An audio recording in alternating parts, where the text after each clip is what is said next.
ಜ್ಞಾನ ತಿಳುವಳಿಕೆಯೊಂದಿಗೆ ಕೌಶಲ್ಯಕ್ಕೆ ಬಹಳಷ್ಟು ಮಹತ್ವ ಕೊಟ್ಟು, ಒಂದು ವೇಳೆ ನೌಕರಿ ಸಿಗದೇ ಇದ್ದರೂ ಗಟ್ಟಿಯಾಗಿ ಬದುಕುತ್ತೇನೆ ಎನ್ನುವಂಥ ಉದ್ಯೋಗ ನಿರತ ಶಿಕ್ಷಣವನ್ನು ಕೊಡಲಿಕ್ಕೆ ಏನು ಪ್ರಯತ್ನ ಮಾಡ್ತಾ ಇದ್ದಾರೆ. ಇಲ್ಲಿ ಸಾಹಿತ್ಯದಲ್ಲಿಯೂ ಕೂಡ ಬೆಳೆಯಲಿಕ್ಕೆ ಈ ಗುಳೇದ ಗುಡ್ಡದ ಪ್ರದೇಶ ನನಗೆ ಅವಕಾಶ ಕೊಡ್ತಾ ಇದೆ. ಆಗಾಗ ನಾನು ಹೋಗುವಂಥ ಧಾರವಾಡದ ಪ್ರದೇಶ, ಅಲ್ಲಿ ಸಾಹಿತ್ಯ, ಲಲಿತ ಕಲೆಗಳು ಹಾಗೂ ವಿದ್ಯಾಕಾಶಿಯನ್ನೇ ಎನಿಸಿಕೊಂಡಂತಹ ಧಾರವಾಡದಲ್ಲಿ ಕರ್ನಾಟಕ ವಿದ್ಯಾವರ್ಧಕ ಸಂಘದಲ್ಲಿ ನನ್ನ ಕೃಷಿಗೆ ಬಹಳಷ್ಟು ಮಹತ್ವ ಕರ್ನಾಟಕ ವಿದ್ಯಾವರ್ಧಕ ಸಂಘ ಕೊಡ್ತಾ ಇದೆ. ಅದೇ ರೀತಿ ಕರ್ನಾಟಕ ಲಲಿತ ಕಲಾ ಅಕಾಡೆಮಿ, ಆಮೇಲೆ ಸರ್ಕಾರಿ ಕಲಾಶಾಲೆ, ಕಲಾ ವಿದ್ಯಾಲಯಗಳು, ಧಾರವಾಡ, ವಿಜಯಪುರದ ಶ್ರೀ ಸಿದ್ದೇಶ್ವರ ಕಲಾಮಂದಿರದ ಅವರು ಒಮ್ಮೆ ಅಖಿಲ ಭಾರತ ಕಲಾ ಪ್ರದರ್ಶನ ನಡೆಸಿದಾಗ ನನ್ನ ಕಲಾಕೃತಿಯನ್ನು ಆಯ್ಕೆ ಮಾಡಿಕೊಂಡು ಪ್ರದರ್ಶನ ಮಾಡಿದ್ದು ಇದೆ. ಈ ರೀತಿಯಲ್ಲಿ ನನ್ನ ಕಲಾ ಸಾಧನೆ ಜೊತೆಗೆ ಸಾಹಿತ್ಯ ಕೃತಿ 3 ಕೃತಿಗಳು ಆಗಲೇ ಪ್ರಕಟ ಆಗಿವೆ. ಇನ್ನೂ 2 ಕೃತಿಗಳು ಪ್ರಕಟ ಆಗಲಿವೆ.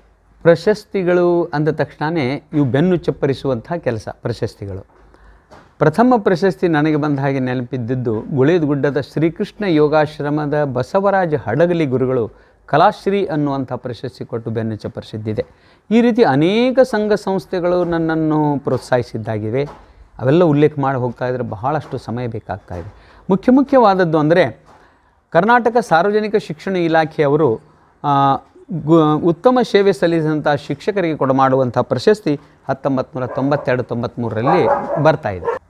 ಜಿಲ್ಲೆಯ ಶಿಕ್ಷಕರಿಗಾಗಿ ಜಿಲ್ಲಾ ಅತ್ಯುತ್ತಮ ಶಿಕ್ಷಕ ಪ್ರಶಸ್ತಿಗಾಗಿ ನಾನು ಅರ್ಜಿ ಮಾಡಿದೆ. ಅದು ಸಾರ್ವಜನಿಕ ಶಿಕ್ಷಣ ಇಲಾಖೆ ಉಪನಿರ್ದೇಶಕರ ಕಾರ್ಯಾಲಯದಿಂದ ಸುತ್ತೋಲೆ ನಮ್ಮ ಶಾಲೆಗೆ ಬಂದಿದ್ದಾಗ ಅಲ್ಲಿ ಶಿಕ್ಷಕರ ಕಲ್ಯಾಣ ನಿಧಿ ಹಾಗೂ ಸಾರ್ವಜನಿಕ ಶಿಕ್ಷಣ ಇಲಾಖೆಯು ಶಿಕ್ಷಕರ ಸಾಧನೆ, ಶಿಕ್ಷಕರ ಕ್ರಿಯಾತ್ಮಕ, ಶಿಕ್ಷಕರ ರಚನಾತ್ಮಕ ಕೆಲಸಗಳನ್ನು ನೋಡಿ ಅವರಿಗೆ ಕೊಡುವಂಥ ಪ್ರಶಸ್ತಿ ಅದಾಗಿದೆ. ನಗದು ಹಾಗೂ ನೆನಪಿನ ಕಾಣಿಕೆಯೊಂದಿಗೆ ಸನ್ಮಾನಿಸ್ತಾ ಇದ್ದು. ಇದು 92-93ರಲ್ಲಿ ನನ್ನ ಸಾಧನೆಗಳನ್ನೆಲ್ಲವನ್ನು ಬರೆದು ಒಪ್ಪಿಸಿದಾಗ ಅದು ಸಾರ್ವಜನಿಕ ಶಿಕ್ಷಣ ಇಲಾಖೆ ಶಿಕ್ಷಕರ ಕಲ್ಯಾಣ ನಿಧಿ ಜಿಲ್ಲಾ ಅತ್ಯುತ್ತಮ ಶಿಕ್ಷಕ ಪ್ರಶಸ್ತಿಯನ್ನು ಕೊಟ್ಟು ಗೌರವಿಸ್ತಾ ಇದೆ. ಅದರ ಜೊತೆಗೇ ನಂತರ ಇತ್ತೀಚೆಗೆ ಬಂದಂಥ 2019-21ರಲ್ಲಿ ಹಿರಿಯ ನಾಗರಿಕರಿಗಾಗಿ ಕೊಡುವಂಥ ಪ್ರಶಸ್ತಿಯಲ್ಲಿ ಯೋಗ ಮತ್ತು ಚಿತ್ರಕಲೆಯಲ್ಲಿ ಪ್ರಶಸ್ತಿ ಕೊಟ್ಟರು. ಅದರ ಜೊತೆಗೇ ಜಿಲ್ಲಾ ಆಡಳಿತ ಪ್ರಶಸ್ತಿ ಕೊಟ್ಟಿರುವುದು ಬಹಳ ಇವತ್ತಿನ ನನ್ನ ಪ್ರಶಸ್ತಿಗಳಲ್ಲಿಯೇ ಸರ್ವೋತ್ಕೃಷ್ಟ ದೊಡ್ಡ ಪ್ರಶಸ್ತಿ ಅಂತ ನಾನು ಗಣನೆಗೆ ತೆಗೆದುಕೊಳ್ಬೇಕಾಗ್ತಾ ಇದೆ.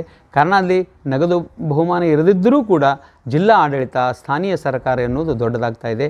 ಅದು ಜಿಲ್ಲಾ ರಾಜ್ಯೋತ್ಸವ ಪ್ರಶಸ್ತಿಯನ್ನು 2021ರಲ್ಲಿ ಈ ಘನ ಸರ್ಕಾರ ಕೊಟ್ಟು ಆವತ್ತಿನ ದಿವಸ ಪ್ರದರ್ಶನ ಮಾಡಿ ನೆನಪಿನ ಕಾಣಿಕೆಯೊಂದಿಗೆ ಪ್ರಶಸ್ತಿ ಪತ್ರ ಕೊಟ್ಟು ಗೌರವಿಸಿದ್ದಾಗಿದೆ. ಇದು ನನಗೆ ಗೌರವವಲ್ಲ, ನನ್ನಲ್ಲಿರುವಂಥ ಕಲಾ ಪ್ರತಿಭೆಗೆ, ಕಲಾಪಂಥ ಬೆಳೆಯುವುದಕ್ಕಾಗಿ ಸರ್ಕಾರ, ಸಂಸ್ಥೆಗಳು, ಉತ್ತಮ ಸ್ಪಂದನೆ ಕೊಡುವಂತಹ ವ್ಯಕ್ತಿಗಳ ಹೃದಯ ವಿಶಾಲತೆ ಈ ಪ್ರಶಸ್ತಿಗಳಲ್ಲಿ ಕಂಡುಬರ್ತಾ ಇದೆ.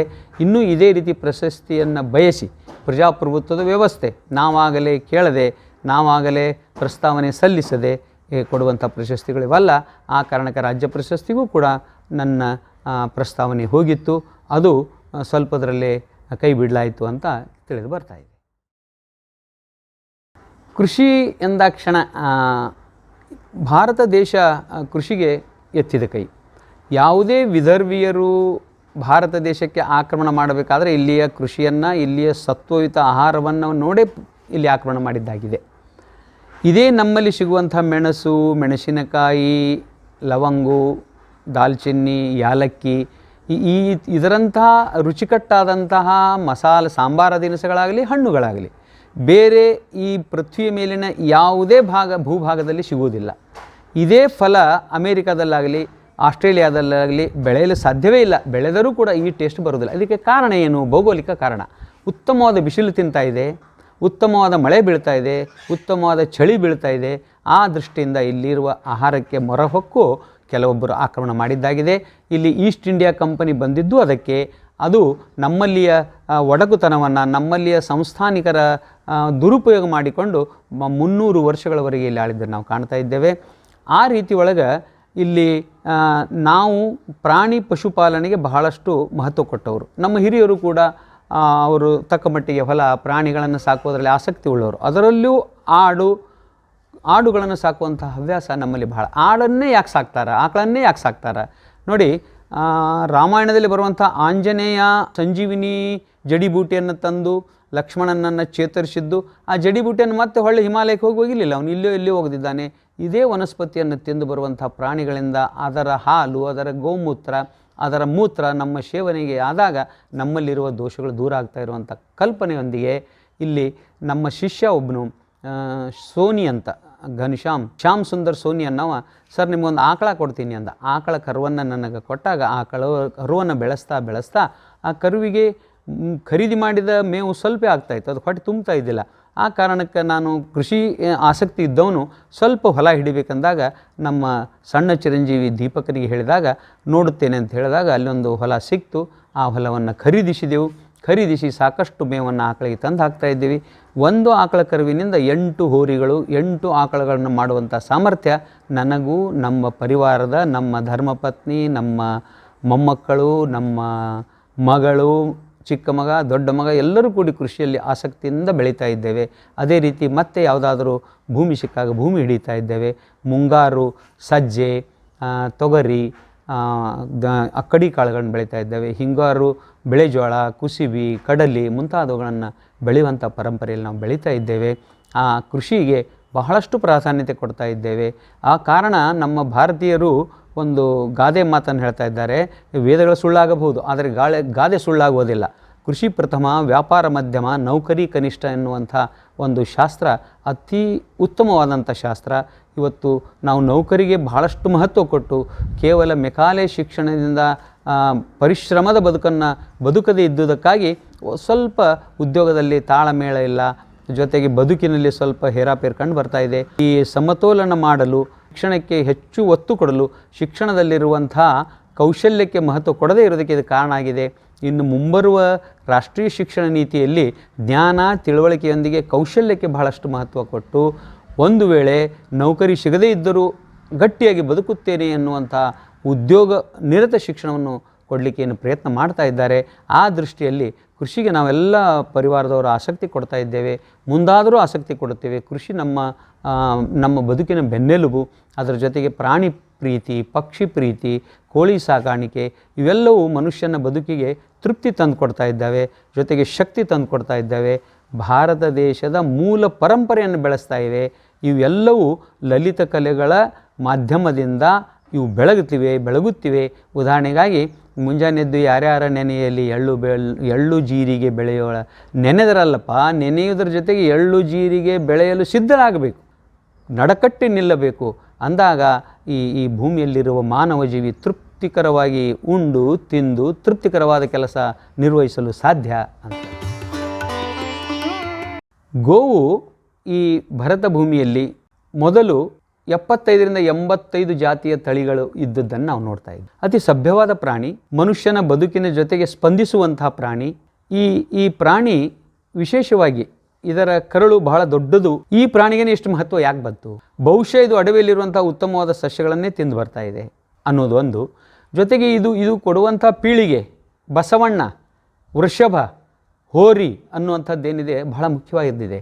ಇದು ಮಾನವನ ಕಣ್ಸನ್ನೆಯ ಮುಖಾಂತರ ಮಾನವನ ಮನದ ಅಳಿಲನ್ನು, ಮನದ ಬೇಡಿಕೆಯನ್ನು ತಿಳಿದುಕೊಂಡು ಮಾಡುವಂತಹ ಪ್ರಾಣಿ ಇದಾಗಿದೆ. ಇದು ಕೃಷಿಯಲ್ಲಿ ಬಹಳಷ್ಟು ಉಪಯೋಗ ಆಗ್ತಾ ಇದೆ. ರೊಜ್ಜಿನಲ್ಲಿ, ಕೆಸರದಲ್ಲಿ, ಮಳೆಯಲ್ಲಿ, ಗಾಳಿಯಲ್ಲಿ ಎದುರಿಸುವಂಥ ಶಕ್ತಿ ಈ ಪ್ರಾಣಿಗಿದೆ. ಆ ಕಾರಣಕ್ಕಾಗಿ ನಮ್ಮ ಹಿರಿಯರು ಬಹಳ ಶ್ರೇಷ್ಠ ಮಟ್ಟದ ಜ್ಞಾನ ಉಳ್ಳವರು. ನಮ್ಮ ವಾಸ್ತುಶಿಲ್ಪ ಕಲೆಯಲ್ಲಿ ವೃಷಭನಿಗೆ ಬಹಳ ಮಹತ್ವ ಕೊಡ್ತಾ ಇದ್ದಾರೆ. ಶಿವನನ್ನು ಪೃಥ್ವಿಯ ರೂಪದಲ್ಲಿ ನೋಡಿದರೆ ಅದರ ಎದುರುಗಡೆ ಕುಳಿತಿರುವಂಥ ಬಸವಣ್ಣ ಇದೇ ಆಕಳಿಂದ ಹುಟ್ಟಿದಂಥ ಪೌರುಷ ಸಂತತಿ, ಪೌರುಷದ ಸಂಕೇತ. ಮತ್ತು ಈ ಆಕಳನ್ನು ನಾವು ಪ್ರೀತಿ ಮಾಡುವುದರಿಂದ ಈ ವೈಜ್ಞಾನಿಕ ಆವಿಷ್ಕಾರಗಳೆಲ್ಲವೂ ಮೊಟ್ಟಕುಗೊಂಡವು ಎಂದು ಕಲ್ಪನೆ ತೆಗೆದುಕೊಂಡಾಗ ನಮ್ಮ ಜೊತೆಗೆ ಬರುವಂತಹದ್ದು ವೃಷಭ, ಎತ್ತು, ಅದರ ಮೂಲ ಆಕಳು. ಆ ಕಾರಣಕ್ಕಾಗಿ ಆಕಳು ಬಹಳಷ್ಟು ಪ್ರೀತಿಯ ಪ್ರಾಣಿ ಆಗ್ತಾ ಇದೆ. ಜೊತೆಗೆ ನಮ್ಮ ಪೂರ್ವಜರು ಆಧ್ಯಾತ್ಮಿಕ ಸ್ಥಾನದಲ್ಲಿ ದೊಡ್ಡ ಸ್ಥಾನವನ್ನು ಆಕಳಿಗೆ, ಬಸವಣ್ಣನಿಗೆ ಕೊಟ್ಟಿದ್ದನ್ನು ನಾವು ಕಾಣ್ತಾ ಇದ್ದೇವೆ. ಇದೇ ರೀತಿ ಯೋಗ ಅನ್ನುವಂಥದ್ದು, ಯೋಗವು ಈ ಒಂದು ಪವಿತ್ರ ಭೂಮಿಯ ಮೇಲೆ ಅನೇಕ ಸಂಶೋಧನೆಗಳು ನಡೆದಾಗ ಈ ಬದುಕಿನಲ್ಲಿ ನಾವು ಸಫಲರಾಗಬೇಕು ಅನ್ನುವಂಥ ಉದ್ದೇಶದಿಂದ ಸಗುಣ ಉಪಾಸನೆ, ನಿರ್ಗುಣ ಉಪಾಸನೆಗಳು ಇಲ್ಲಿ ಒಡಮೂಡ್ತಾ ಇದ್ದಾವೆ. ಸಗುಣ ಉಪಾಸನೆ ದೇವರ ಮೂರ್ತಿ, ಸುಂದರ ವಸ್ತು, ಸುಂದರವಾದ ವ್ಯಕ್ತಿಯ ಮೇಲೆ ಮನಸ್ಸನ್ನು ಕೇಂದ್ರೀಕರಿಸುತ್ತಾ ತನ್ನ ಶಕ್ತಿಯನ್ನು ಬೆಳೆಸ್ಕೊಳ್ತಾ ಇದ್ದಾನೆ.